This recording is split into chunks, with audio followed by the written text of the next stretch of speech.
Rachel Harrison. Rachel Harrison. Rachel Harrison. Rachel Harrison. Rachel Harrison. Rachel Harrison. Rachel Harrison. Rachel Harrison. Rachel Harrison. Rachel Harrison. Rachel Harrison. Rachel Harrison. Take a wild guess at what artist I'm presenting. The lovely, the ultra talented, the ever mysterious Rachel Harrison. Alright, let's get through the common, boring stuff. Harrison was born in 1966 in New York. Both her parents were born on the East Coast. They were both Polish and Russian. In 1989, she attained a Bachelor of Arts degree in Fine Art from Wesleyan University, where she was strongly influenced by sculptor Jeffrey Schiff and composer Alvin Lucier. Describing her approach as intuition combined with thinking, Harrison engages with art history and contemporary culture. The majority of her work has a do-it-yourself type look that's combined with multimedia installations and careful craftsmanship. Her sculptures appear as semi-figurative monoliths assembled from abstract forms and consumer products, including canned goods, magazines, plastic food, wigs, and anything you can find around the house. Through them, Harrison questions the traditional function of figurative sculpture to memorialize and idealize while drawing attention to the trivial throwaway objects that we are surrounded by. The best artists don't simply improve art or beauty or break down its boundaries. The best ones change the very direction of what art can be. Rachel Harrison is that artist. Rachel Harrison is one of those artists.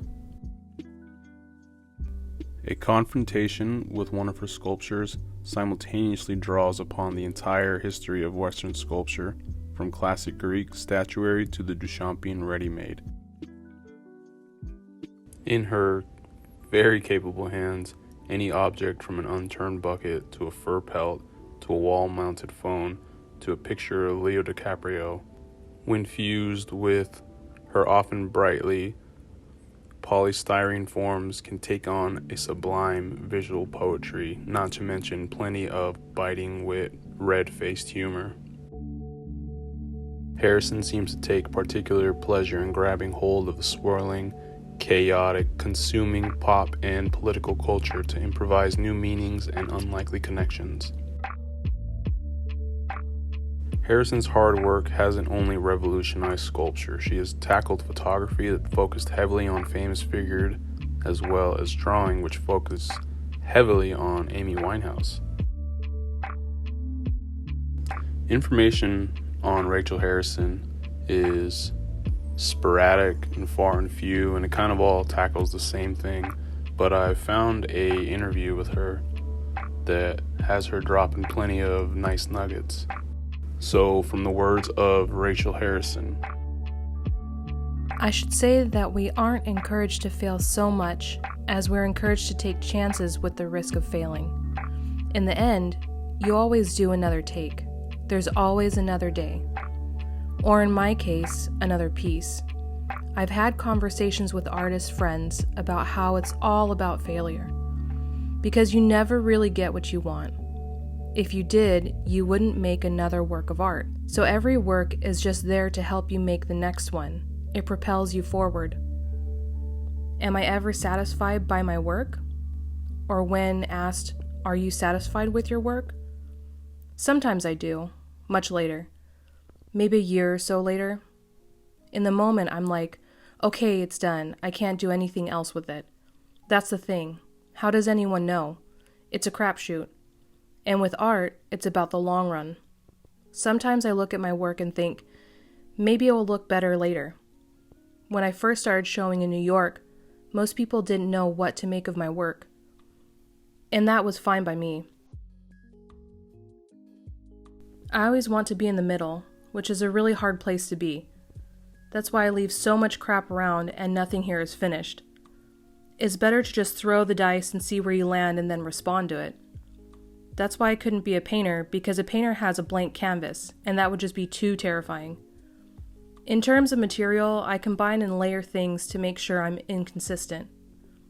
I've gotten it down to a certain way of making forms, but then I'm going to be consistently responding to what I'm working on. I really don't know what I want it to be when I start. But you make art too, right? If you're an artist, you accept the fact that people are going to have opinions about things they don't know anything about. All art isn't for everybody. A general response to art is often demeaning, and maybe because there's an expectation of what art is supposed to do. How can it live up to that expectation? If I gave a shit about what everyone else thinks, I wouldn't bother, because that would be me looking for an external reward. Because ultimately it's all about space. I think a lot of photographers work in the medium of photography because you can transform something 3D into something flat. In the most elemental way, you turn the world into a piece of paper. With sculpture, you're dealing with the world directly in space. The new drawings I'm working on, I want those to be about space via photography and sculpture. I'm drawing on my photographs of drawings of sculptures. There was a time in my life when I couldn't work on sculptures at all. I just hit a brick wall. That's why I started the Amy Winehouse drawings. You play guitar your whole life and then you're like, this isn't working anymore. I'm going to play the trumpet. When I was in college, I decided I should start making sculpture because it was physical. Drawing and painting, you had to sit still. In sculpture, you're running around, you're getting up, you're using tools, you're going to lumberyard.